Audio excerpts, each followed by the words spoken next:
Baik, assalamualaikum warahmatullahi wabarakatuh.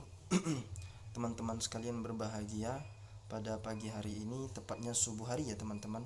Sekitar jam setengah 6 hari ini baru selesai sholat subuh. Nah, kita akan berbagi sedikit ilmu. Mudah-mudahan dengan sedikit ilmu ini dapat bermanfaat insya Allah untuk teman-teman ketika membaca Al-Quran nantinya. Jadi teman-teman, di antara keindahan membaca Al-Quran itu, bagi saya pribadi khususnya, itu terletak pada tebal dan tipisnya huruf. Huruf-huruf tebal disebut huruf tafkhim atau bahasa lainnya isti'la. Huruf-huruf tipis itu disebut dengan huruf-huruf tafkhim atau bahasa lainnya istifal, merupakan salah satu bukti kefasihan kita membaca Al-Quran yang tidak akan dimiliki oleh bahasa lain. Begitulah keindahan Al-Quran. Allah menakdirkan Al-Quran itu menggunakan bahasa Arab karena memang bahasa Arab itu sangat indah. Nah, sampai-sampai orang Arab sendiri, teman-teman, kadang banyak makna-makna di dalam Al-Quran itu yang tidak dipahami oleh orang-orang Arab sendiri. Nah, apalagi lah kita orang-orang Ajami. Nah, oleh karena itu orang Arab saja belajar membaca Al-Quran. Nah, bagaimana kita? Kita seharusnya harus lebih giat lagi belajar membaca Al-Quran yang baik dan benar sebagaimana yang telah diajarkan oleh baginda Rasulullah Sallallahu Alaihi Wasallam dulunya, atau para sahabat-sahabat tabiin yang dulunya telah belajar dan mempelajari Al-Quran sebelum kita. Jadi teman-teman yang dirahmati Allah Subhanahu Wa Taala, nah sebagaimana pembahasan tadi, kita akan belajar huruf tebal dan huruf tipis. Nah, huruf tebal kita sebut dengan huruf isti'la teman-teman. Huruf tebal ini terbagi menjadi 7 huruf. Ada huruf qa, ada huruf sa, ada huruf dad, ada huruf ta, ada huruf ghain ya, ada huruf kha. Nah, dan terakhir huruf ra teman-teman. Huruf ra ini apabila dia berbaris atas dan berbaris dhammah tentunya teman-temannya. Kalau dia ra berbaris bawah, nah jatuh hukumnya hukum tarkik atau hukum tipis atau istifal jadinya ya teman-teman. Baik teman-teman, di subuh hari ini saya akan mempraktekkan sedikit ya teman-teman. Nah, sebelumnya, kenapa kita harus belajar tebal dan tipis ya ketika membaca huruf? Karena sangat berpengaruh kepada makna dan arti Al-Quran itu sendiri. Ketika kita salah menyebutkan huruf, nah, contoh huruf dha, makhrajnya tertukar dengan huruf dal ketika dia berbaris bawah. Nah, itu sangat-sangat fatal teman-teman. Bahkan bisa sampai merubah makna atau merubah arti. Nanti kita contohkan ya teman-teman. Uh, Bagaimana sih membaca huruf-huruf tebal? Nah, huruf-huruf tebal atau huruf isti'la ini cara membacanya dengan menguncupkan mulut. Nah, bukan memonyongkan mulut ya teman-teman ya. Jadi menguncupkan sedikit mulut. Nah, bahasa lainnya dengan mengangkat pangkal lidah atau lidah ke langit-langit bagian atas. Nah, coba kita contohkan ya teman-teman ya. Dha, sa, qa, dha, gha, kha, sama ta, ta, ta. Nah, huruf-huruf ini teman-teman, ketika dia berbaris atas, gampang atau mudah saja kita membedakannya dengan huruf-huruf yang lainnya atau huruf-huruf istifal yang lainnya. Nah, namun ketika dia berbaris bawah teman-teman, nah ini sangat sulit kita bedakan. Kita contohkan ya. Qi, tuy, sui, ghui, ghi, bui, qi. Nah, ketujuh huruf ini ketika berbaris bawah sulit kita bedakan. Ataupun ketika dia berbaris dhammah atau depannya, qu, lu, pu, ya, pu, bu, kemudian ru, ru. Nah, jadi nampak perbedaannya teman-teman ya. ketika dia berbaris bawah, atas, dan depan. Nah, bagaimana dia kalau berbaris sukun atau mati?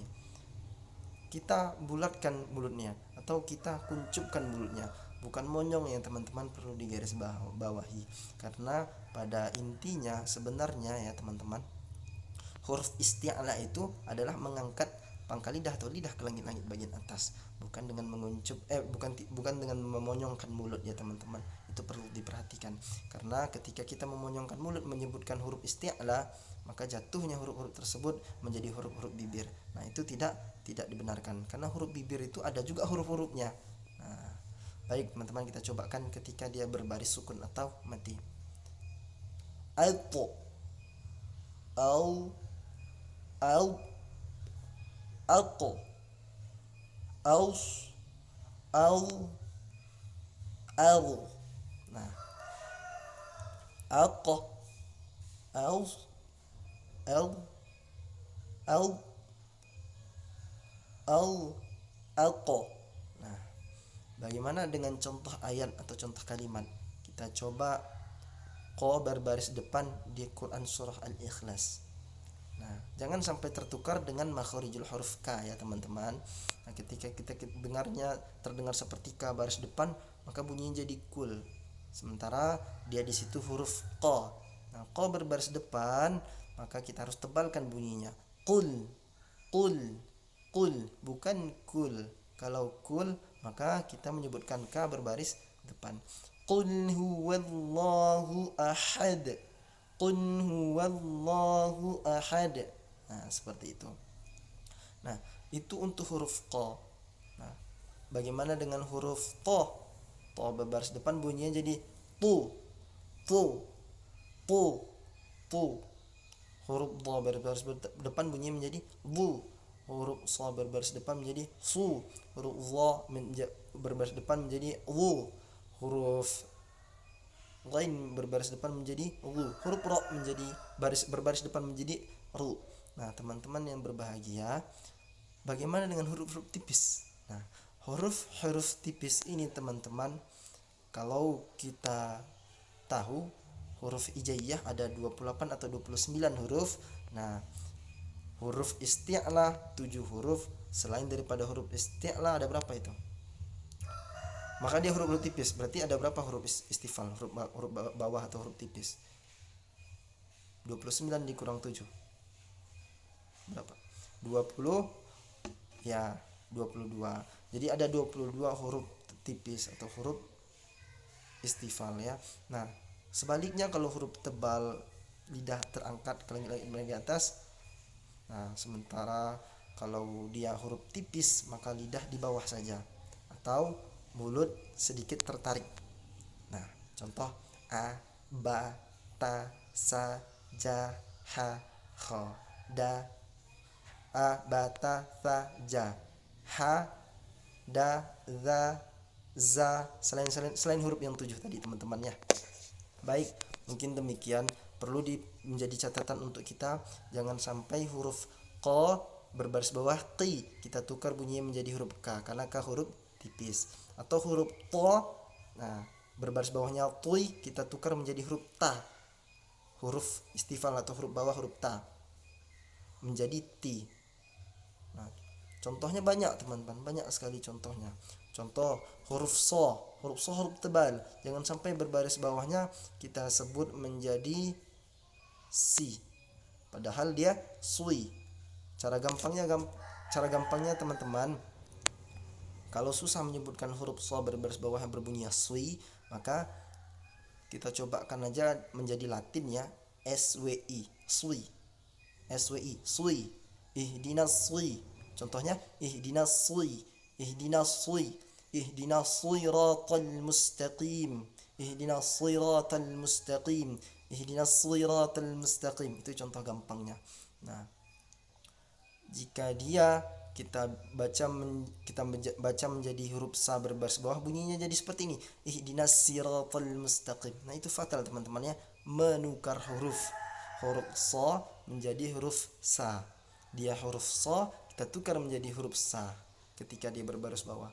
Nah, saya sampaikan tadi di awal, ketika baris bawah dan baris depan sangat susah membedakan huruf so, huruf tebal dan huruf tipis. Nah, itu menjadi catatan kita semuanya. Kalau qa berbaris bawah qi. Nah, jangan kita tukar dengan huruf k. Kalau k berbaris bawah ki. Coba qi tebal ki. Qi ki. Qa qi qu. Ka ki ku, ya. Kalau qa berbaris bawah sering tertukar dengan makharijul huruf ta. Sangat sering. Ta berbaris bawah jadi tuy. Sementara ta berbaris bawah menjadi ti. To, tuy, tu, bel, po. Sementara huruf tipisnya ta, ti, tu, bac. Jangan bertukar-tukar ya teman-teman ya. To baris bawah tuy, ta baris bawah menjadi ti. Nah, itu perlu diperhatikan. Maka sering kita dengar bahwasannya membaca Al-Quran itu harus dengan tartil. Tartil itu berhati-hati. Jadi ketika kita membaca Al-Quran, lihat dengan detail huruf per huruf yang kita baca, sehingga kita tidak bersalahan dalam membaca Al-Quran. Baik teman-teman, terima kasih. Demikian, mudah-mudahan bermanfaat ya teman-teman, menjadi pahala jariah buat saya. Insya Allah jangan lupa like dan subscribe-nya, sehingga nanti dapat bermanfaat buat teman-teman yang ada di luaran lainnya. Amin amin ya rabbal alamin. Demikian, assalamualaikum warahmatullahi wabarakatuh.